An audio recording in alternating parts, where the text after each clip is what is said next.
राजस्थान की सुनहरी रेत, शौर्य की कहानियां और एक ऐसा राजा जिसने ताज से नहीं अपने कर्मों से राज किया। ये कहानी है राजा भूषण सिंह की, एक ऐसे इंसान की जिसने प्रजा के दर्द को अपना समझा और न्याय, साहस व सेवा से इतिहास बना दिया। आइए सुनते हैं अमर नाम की ये प्रेरणादायक कहानी। राजस्थान की तपती रेत के बीच बसा था एक छोटा सा राज्य, अमरगढ़। वहीं जन्म हुआ राजकुमार भूषण सिंह का। बचपन से ही भूषण बाकी राजकुमारों जैसा नहीं था। जहां दूसरे बच्चे शिकार और शान में खुश रहते, वहीं भूषण को लोगों की तकलीफें देखकर बेचैनी होती थी। एक दिन वो महल से चुपके निकलकर गांव गया। वहां उसने देखा पानी की कमी से लोग परेशान हैं, किसान सूखे खेतों को देखकर रो रहे हैं। ये सब देखकर भूषण का दिल भारी हो गया। वापस महल लौटकर उसने अपने पिता राजा वीरेंद्र सिंह से कहा, पिताजी, क्या राजा होना सिर्फ सिंहासन पर बैठना है? क्या प्रजा की पीड़ा हमारी जिम्मेदारी नहीं? राजा ने हल्की मुस्कान के साथ कहा, समय आने पर तुम सब समझ जाओगे। लेकिन भूषण को इंतजार मंजूर नहीं था। उसी रात उसने फैसला किया, वो सिर्फ नाम का राजकुमार नहीं बनेगा, बल्कि लोगों का सच्चा सहारा बनेगा। उसे नहीं पता था कि उसका ये छोटा सा संकल्प एक दिन उसे इतिहास का सबसे महान राजा बना देगा। सुबह की पहली किरण के साथ ही भूषण सिंह महल से निकल पड़ा। उसके मन में एक ही बात चल रही थी, अगर मैं अपनी प्रजा की मदद नहीं कर सका तो राजकुमार होने का क्या फायदा। वो सीधे उसी गांव पहुंचा जहां उसने सूखे की पीड़ा देखी थी। इस बार वो अकेला नहीं था, उसका मित्र करण भी उसके साथ था। दोनों ने मिलकर गांव वालों से बात की और उनकी सबसे बड़ी समस्या समझी, पानी। भूषण ने गांव के बीच एक सूखा पड़ा पुराना कुआं देखा। उसने तुरंत कहा, अगर हम सब मिलकर इसे साफ करें तो पानी वापस आ सकता है। गांव वाले पहले हिचकिचाए। उन्हें विश्वास नहीं था कि एक राजकुमार उनके साथ मिट्टी में काम करेगा। लेकिन भूषण ने बिना कुछ कहे खुद ही फावड़ा उठाया और कुएं में उतर गया। उसकी मेहनत और सच्चाई देखकर धीरे धीरे लोग भी जुड़ने लगे। करण ने सबको संगठित किया और कुछ ही दिनों में पूरा गांव उस काम में लग गया। आखिरकार एक दिन जब आखिरी मिट्टी हटाई गई तो कुएं से पानी की पहली बूंद बाहर आई। वो पल खुशी और उम्मीद से भरा हुआ था। भूषण मुस्कुराया।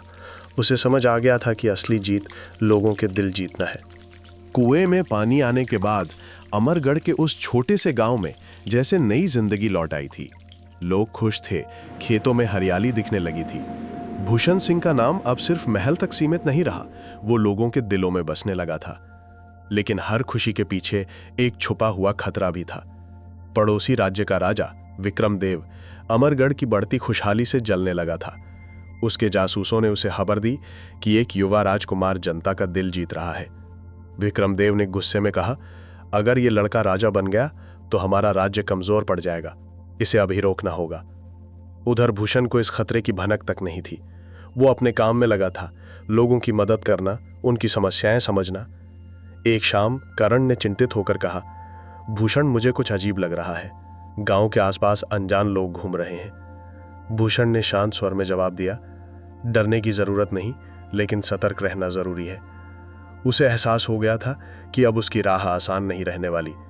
आने वाले दिन सिर्फ सेवा के नहीं, बल्कि साहस और समझदारी की असली परीक्षा लेने वाले थे। अमरगढ़ की हवाओं में अब एक अजीब सी बेचैनी घुल गई थी। रात होते ही किले की दीवारों पर पहरे कड़े कर दिए गए थे। भूषण सिंह ने करण और अपने भरोसेमंद सैनिकों को बुलाकर कहा, दुश्मन सामने से नहीं, छुप कर वार करेगा। हमें उससे एक कदम आगे रहना होगा। उसी रात खबर आई, कुछ अजनबी लोग गांव के पास देखे गए हैं। भूषण ने तुरंत योजना बनाई। उसने सैनिकों को खुले में तैनात करने के बजाय छुपकर निगरानी करने का आदेश दिया।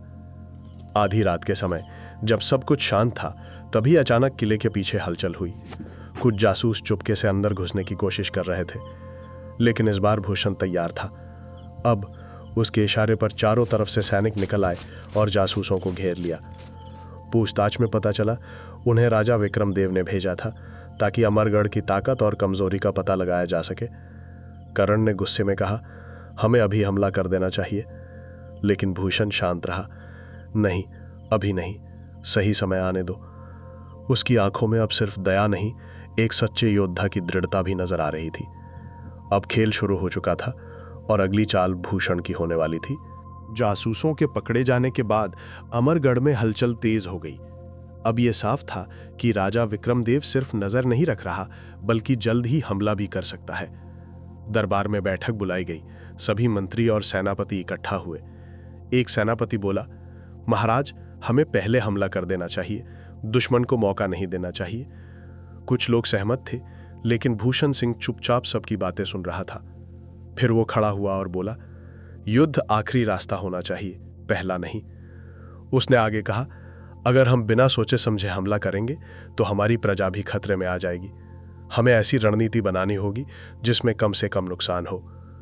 उसकी बातों में समझदारी और जिम्मेदारी दोनों झलक रही थी। भूषण ने आदेश दिया कि सीमाओं की सुरक्षा बढ़ाई जाए, गांव वालों को सुरक्षित जगहों पर भेजा जाए और सेना को तैयार रखा जाए। कर्ण ने धीरे से पूछा, क्या हम युद्ध से बच पाएंगे? भूषण ने आसमान की ओर देखते हुए कहा, अगर किस्मत ने चाहा तो, लेकिन अगर युद्ध हुआ तो हम पीछे नहीं हटेंगे। अब अमरगढ़ तैयार था, सिर्फ लड़ने के लिए नहीं, बल्कि सही के लिए खड़े होने के लिए। कुछ ही दिनों में वो हुआ जिसका अंदेशा था।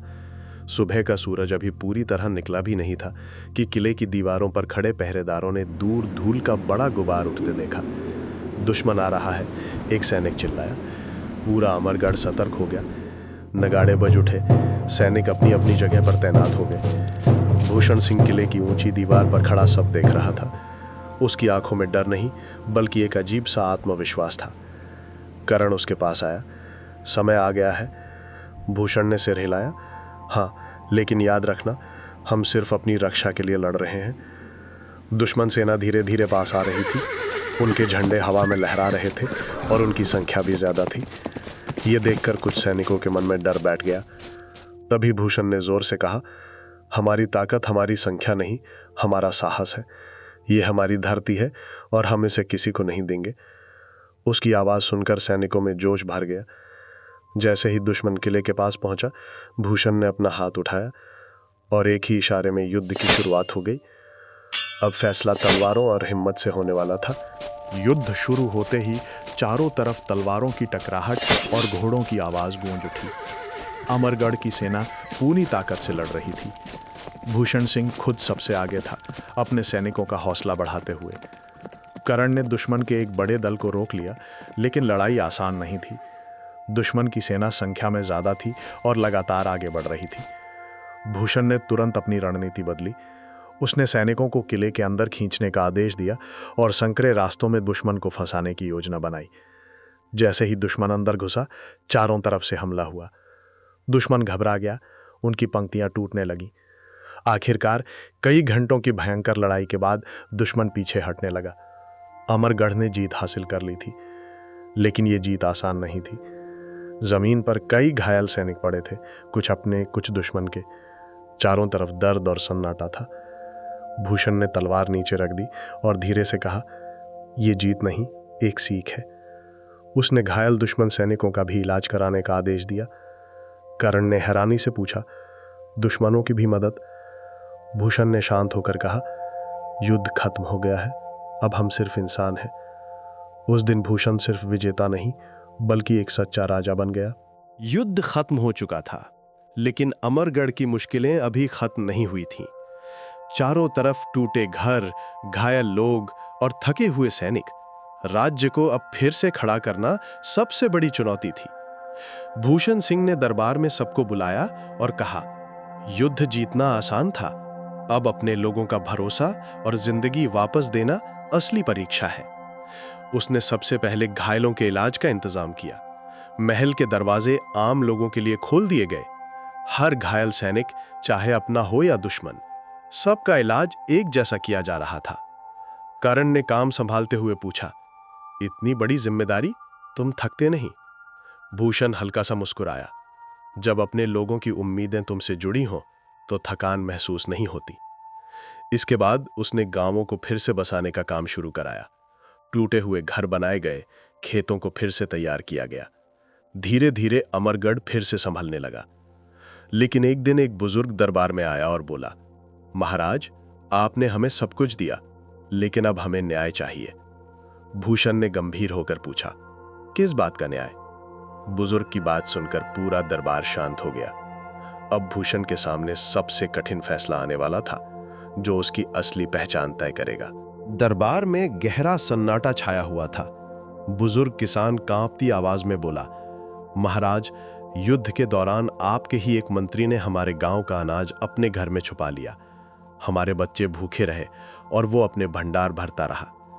ये सुनते ही पूरा दरबार हैरान रह गया। जिस मंत्री पर आरोप था वो राज्य का पुराना और भरोसेमंद व्यक्ति था। करण ने गुस्से में कहा, ऐसे आदमी को तुरंत सजा मिलनी चाहिए। लेकिन भूषण सिंह ने हाथ उठाकर सबको शांत किया। पहले सच सामने आएगा, फिर फैसला होगा। मंत्री को दरबार में बुलाया गया। पहले तो वो मुकर गया, लेकिन जब गवाह सामने आए तो उसकी सच्चाई सबके सामने आ गई। दरबार में फुसफुसाहट शुरू हो गई। क्या महाराज अपने ही मंत्री को सजा देंगे? भूषण कुछ पल चुप रहा, फिर वो खड़ा हुआ और दृढ़ आवाज में बोला, राज्य में कानून सबके लिए बराबर है, चाहे वो आम आदमी हो या मेरा मंत्री। उसने मंत्री को पद से हटाने और सजा देने का आदेश दिया। पूरा दरबार स्तब्ध रह गया, लेकिन लोगों की आंखों में सम्मान झलकने लगा। बुजुर्ग किसान की आंखों में आंसू थे। आज हमें सच्चा न्याय मिला महाराज। उस दिन भूषण ने साबित कर दिया, सच्चा राजा वही है जो अपने लोगों के लिए सख्त फैसले लेने से भी नहीं डरता। समय बीतता गया और अमरगढ़ फिर से खुशहाल हो गया। खेत लहलहाने लगे, बाजारों में रौनक लौट आई और लोगों के चेहरों पर सुकून दिखाई देने लगा। लेकिन इस बदलाव की सबसे बड़ी वजह था भूषण सिंह का न्याय और उसका सच्चा दिल। अब वो सिर्फ एक राजा नहीं था, बल्कि हर इंसान के भरोसे का नाम बन चुका था। एक दिन भूषण साधारण वेश में राज्य का हाल जानने निकला। उसने देखा लोग अपने बच्चों को उसकी कहानियां सुना रहे थे।